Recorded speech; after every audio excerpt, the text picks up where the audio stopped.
Alors, la famille de triangles la plus facile à trouver, c'était celle qui avait F et J comme triangle. F et J vont ensemble. On appelle ça les triangles rectangles. Alors, pourquoi? Qu'est-ce qu'ils ont en commun? Eh bien, ils ont un angle droit. Il a fallu que tu vérifies avec ton équerre. Parfois, c'est trompeur. Attention, on a vu que des angles droits avec les yeux, parfois on croit qu'il y en a, mais il faut quand même vérifier avec l'équerre. Là, ils avaient un angle droit. Alors, j'ai dessiné à main levée un triangle rectangle, ça donne à peu près ça. Peu importe l'orientation, du moment qu'il y a un angle droit. Donc, il y en avait deux triangles rectangles. Ensuite, une autre famille qu'on pouvait faire, c'était celle avec les triangles C, D, G et L.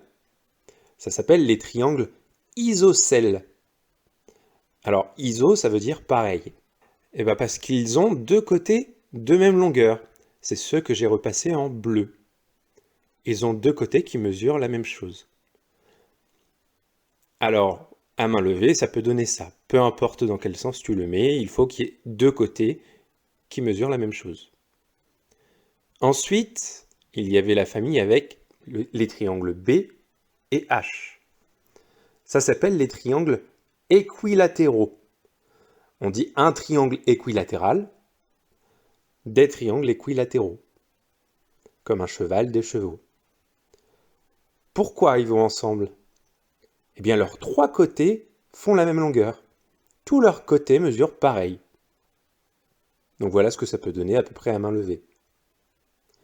Et la dernière famille, c'était tous les triangles qui restaient, donc A, E, K et M. C'est les triangles quelconques, on appelle ça.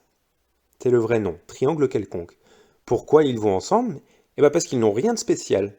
Ils n'ont pas d'angle droit. Ils n'ont pas deux côtés qui font la même longueur.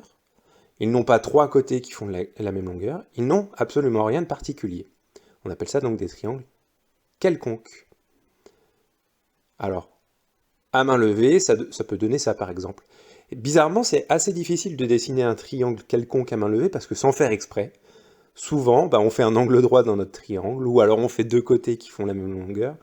Et dessiner un triangle qui n'a rien de spécial, c'est pas si facile. Donc voilà les quatre familles de triangles sur lesquels on va travailler. Donc les triangles rectangles, avec un angle droit, les triangles isocèles avec deux côtés égaux, les triangles équilatéraux avec trois côtés égaux, et les triangles quelconques qui n'ont rien de spécial.